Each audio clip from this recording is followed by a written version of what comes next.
அனைவருக்கும் வணக்கம்.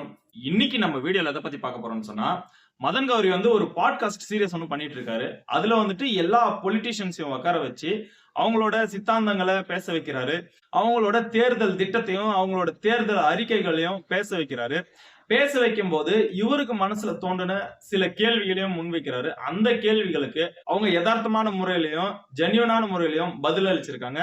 அதுல ஒரு 3 வீடியோ வெளியிட்டு இருக்காரு. ஃபர்ஸ்ட் அண்ணன் சீமான் அவர்களை இன்டர்வியூ எடுத்திருக்காரு. 2வது திரு அண்ணாமலை அவர்களை இன்டர்வியூ எடுத்திருக்காரு. 3வதா கனிமொழி அக்காவை இன்டர்வியூ எடுத்திருக்காரு.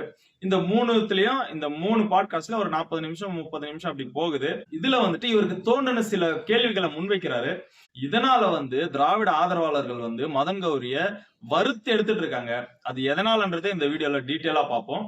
அதே போல மதன் ப்ரோ கிட்ட நமக்கும் சில கேள்விகள் இருக்கு. நியாயமான முறையில, நாகரிகமான முறையில சில கேள்விகளை அவருக்கு நம்ம முன்வைக்க வேண்டியது இருக்கு.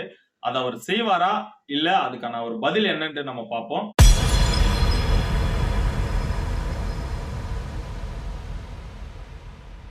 ஃபர்ஸ்ட் அவரை எதுக்கு வறுத்து எடுக்கிறாங்க அப்படின்றத நம்ம பாத்துருவோம்.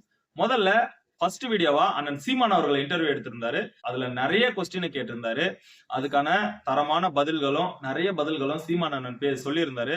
எந்த இன்டர்வியூலயும் சீமான் அண்ணன் போனாரு அப்படின்னு சொன்னா இந்த இடத்துல நாகரிகமான முறையில அவர் அதுக்கான பதில்களை கொடுத்து எப்படி அவர் மடக்கிற மாதிரி சில கேள்விகளை கேட்டாலுமே கூட அதுக்கான தகுந்த நாகரிகமான முறையில பதில் அளிப்பாரு.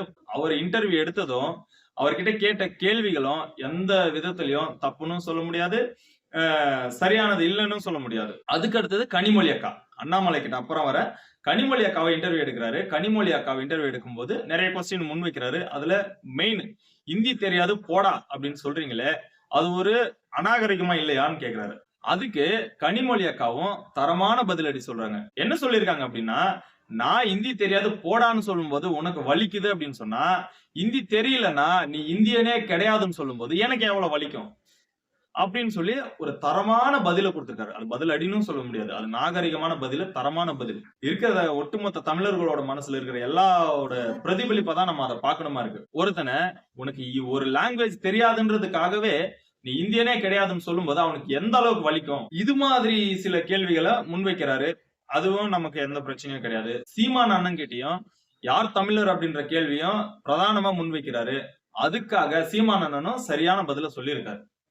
அப்போ நாம கேக்குறது என்ன அப்படின்னு சொன்னா, இப்போ அண்ணாமலை அவர்களை உட்கார வச்சு இவரு இன்டர்வியூ எடுக்கிறாரு. இன்டர்வியூ எடுக்கும்போது இவருக்கு சில கேள்விகள் 3 கேள்வி கேட்டார். 3 கேள்வியில ஒண்ணு, வடநாட்டை விட தமிழ்நாடு பெட்டரா தான் இருக்குது, அப்ப எதுக்கு பிஜேபி கட்சி இங்க அப்படின்னு கேக்குறாரு. 2வது, இந்தி இம்போசிஸ் பண்றாங்க, இந்தி இம்போசிஸ் எதுக்காக பண்றாங்க, எங்க லாங்குவேஜ் இருக்கும்போது, காமன் லாங்குவேஜ் இங்கிலீஷ் இருக்கும்போது எதுக்கு இந்தி இம்போஸ் பண்றாங்க அப்படின்னு சொல்லிட்டு அதை கேக்குறாரு. சரி, இந்த 2 கொஸ்டினும் 2-3 கொஸ்டினை கேக்குறாரு. அந்த கொஸ்டின்ல நமக்கு எந்த பிரச்சனையும் கிடையாது வேற. ஆனா இவ்வளவுதான் இருக்கு அவர்கிட்ட கேக்குறதுக்கு. சீமான் அண்ணன் கிட்ட கேக்குறதுக்கும் கனிமொழி அக்கா கிட்ட கேக்குறதுக்கும் விஷயங்கள் இருக்கு. ஆனா அதை இன்னும் கேட்டுட்டே தான் இருக்காங்க. ஆனா அண்ணாமலை அவர்கள் கிட்ட கேக்குறதுக்கு இது மட்டும் தான் இருக்கா? மதன் ப்ரோவே இதுவரைக்கும் மணிப்பூரை பத்தின கிட்டத்தட்ட எனக்கு தெரிஞ்சு ஒரு 20 வீடியோ போட்டிருப்பாருன்னு நினைக்கிறேன். 20ல இருந்து 30 வீடியோ போட்டிருப்பாரு. அப்போ அத்தனை வீடியோல அவருக்கு ஒரு கேள்வி இருந்திருக்காதா கேட்கறதுக்கு? இப்ப ஒரு சமீபத்துல ட்ரெண்ட் ஆயிட்டு இருக்கிற ஒரு வீடியோ இருக்கு. ஒரு மல்யுத்த வீரர் அங்க அவர் அந்த இடத்துல ஜெயிச்சு அவருக்கான அந்த அங்கீகாரத்தை வாங்கிட்டு அதை கையில வச்சுட்டு எல்லா நாட்டிலையும் அந்த இடத்துல நின்னு அதை செலிப்ரேட் பண்ணுவாங்க. தான் வாங்கின பரிசை, தான் வாங்கின அங்கீகாரத்தை செலிப்ரேட் பண்ணுவாங்க. ஆனா அந்த வீரர் அந்த இடத்துல நின்னு எங்க தேசத்துக்கு ஒரு விடுதலையை கொடுங்க, எங்க ஊருக்கு ஒரு அமைதியை கொடுங்க கெஞ்சுறாரு, கண்ணீர் விடுறாரு. எங்க குழந்தைங்களுக்கு ஒரு அமைதியை கொடுங்க, எங்க குழந்தைங்களுக்கு ஒரு நல்ல படிப்பை கொடுங்க, மணிப்பூரை ஒரு அமைதியா மாத்துங்க, தயவு செஞ்சுன்னு சொல்லிட்டு மென்ஷன் பண்ணி மோடிஜி ப்ளீஸ் செய்யுங்க அப்படின்னு கேக்குறாரு. This is my humble request, Modi ji, मेरे तरफ से मैसेज देना चाहता हूँ. हिंसा हो रहा है मणिपुर में, ऑलमोस्ट 1 year हो गया. हर दिन लोग मर रहा है और रिलीफ कैंप में कितना लोग रहता है, खाना पीना अच्छी से नहीं मिल रहा है, बच्चा लोग अच्छी से पढ़ाई नहीं कर रहा है. அப்போ இத பத்தின ஒரு கேள்வி கேட்டிருக்கலாம் இல்லையா? நீங்க ஏன் மணிப்பூருக்கு இது வரைக்கும் போகாம இருக்கிறீங்க அப்படின்னு சொல்லிட்டு ஒரு கேள்வி கேட்டிருக்கலாம் இல்லையா? நான் மற்றவங்கள போல அநாகரிகமான கேள்விகளால அவர் தரக்குறவா பேசல. நான் இருக்கிற நிதர்சனத்தை கேட்கிறேன். அதை பத்தின ஒரு கேள்வி கேட்டிருக்கலாம் இல்லையா? இல்ல இருக்கிற விவசாயிகள் எல்லாம் போட்டு அங்க அவங்கள வறுத்து எடுத்துட்டு இருக்காங்க. அவ்வளவு போராட்டத்துல சில விவசாயிங்க சாகுறாங்க. இந்த வெயில்ல நம்மளாலேயே நடக்க முடியல வெளியில. ஆனா அப்பேற்பட்ட வெயில்ல அவங்க அங்க போராடிட்டு இருக்காங்க நாம சாப்பிடணும்ன்றதுக்காக. இதுக்கான ஒரு கொஸ்டின் கேட்டிருக்கலாம் இல்லைங்களா? அந்த கொஸ்டினை உங்களால கேட்க முடியல. பாபர் மசூதியை இடிச்சு அங்க கோயிலை கட்டியிருக்காங்க அப்படின்ற கேள்வியை கேட்கிறாரு. ஆனா அதுக்கான அதை தரமா கேட்டாரா? அது அவருக்கு குத்துற மாதிரி கேட்டாரா அப்படின்னு சொன்னா அது இல்ல. என்ன நீங்க கேட்க வேண்டியதுன்னா, மசூதியை இடிச்சு கோயில் கட்டியிருக்காங்க அப்படின்னு கேட்டிருக்க கூடாது. அது சரியா தப்பா? உங்க நிலைப்பாடுல மசூதியை இடிச்சு கோயிலை கட்டினது சரியா தப்பா? அங்க ஜெய் ஸ்ரீராம்ன்ற கோஷம் போடுறது சரியா தப்பா? நீங்க முதலமைச்சர் தேர்தல்ல நிக்கும் போது அப்ப வேணும்னா நான் சுயமா முடிவு எடுத்து நான் இங்க தமிழ்நாட்டுக்காக என் சித்தாந்தத்தை செய்வேன்னு நீங்க சொல்லலாம். ஆனா இது எம்பி எலெக்ஷன். இது யார் பிரதமர் என்று தேர்ந்தெடுக்கிற எலெக்ஷன். இப்ப நீங்க தமிழ்நாட்டுல அட்லீஸ்ட் ஒரு 10 சீட்டு கனவுல கூட நடக்காது. 3 சீட்டு வச்சுக்கோங்க. இந்த 3 சீட்டு நீங்க வரீங்க அப்படின்னு சொன்னாலும் அந்த 3 சீட்டு ஒரு கட்சிக்கு பலத்தை சேர்க்க போகுது. அந்த கட்சி ரூலிங் செய்ய போகுது. அதனால எங்களுக்கு என்ன பயன்? இதுவரைக்கும் என்ன பயன் அடைஞ்சிருக்கும்? வெள்ள நிவாரணம் வந்திருக்கா? கஜா புயல் அடிச்சிட்டு போனதுக்கு ஏதாச்சும் வந்திருக்கா? இது வரைக்கும் எங்களுக்கு என்ன கொடுத்திருக்காங்க? எதுவுமே கொடுக்கல.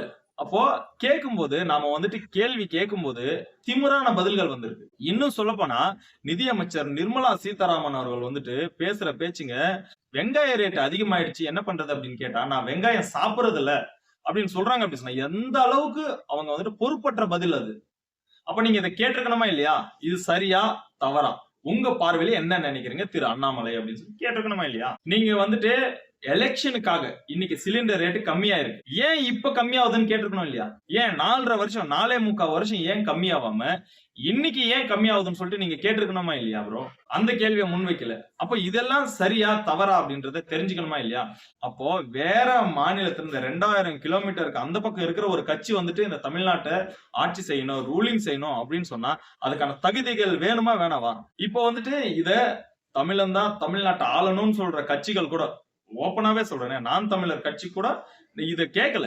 திராவிட கட்சிகள் ஏன் ஆட்சி செய்யணும் அப்படின்னு தான் கேட்கிறாரே தவிர, குஜராத்ல இருந்து ஒரு கட்சியா இங்க ஆட்சி செய்யணும்ன்ற வார்த்தையை அண்ணன் சீமான் அவர்களும் கேட்கல. இந்த இடத்துலதான் மதன் கௌரிய வறுத்து எடுத்துட்டு இருக்காங்க.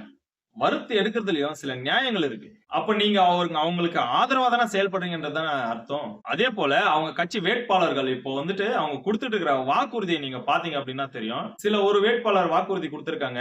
இவங்க என்ன வாக்குறுதி கொடுக்குறாங்கன்னா, என்ன ஜெயிக்க வச்சீங்கன்னா நான் உங்களை எங்க கூட்டிட்டு போறாங்கன்னா அயோத்தி ராமர் கோயிலுக்கு கூட்டிட்டு போறாங்களாம். அத பார்க்காம தான் இங்க எல்லாருக்கும் சோறு இறங்காம சோறு இல்லாம இருக்கா? ஏங்க, தேசத்தை முன்னெடுக்கிறதுக்கு வேலை வாய்ப்புகளை கொடுக்க எவ்வளவோ பேர் படிச்சுட்டு எங்களுக்கு வேலை கிடைக்கலன்னு சொல்லி 10,000 ரூபாய்க்குங்க 10 லட்சம் ரூபாய் செலவு பண்ணி இன்ஜினியரிங் படிக்க வச்சுட்டு 15,000 ரூபாய்க்கு வேலைக்கு போயிட்டு இருக்காங்க. 10,000 12,000 இவங்களுக்கு சம்பளம். ஒரு இன்ஜினியரோட வேல்யூ 15,000 தமிழ்நாட்டுல. இவ்வளவுதாங்க அவங்களோட வேல்யூ.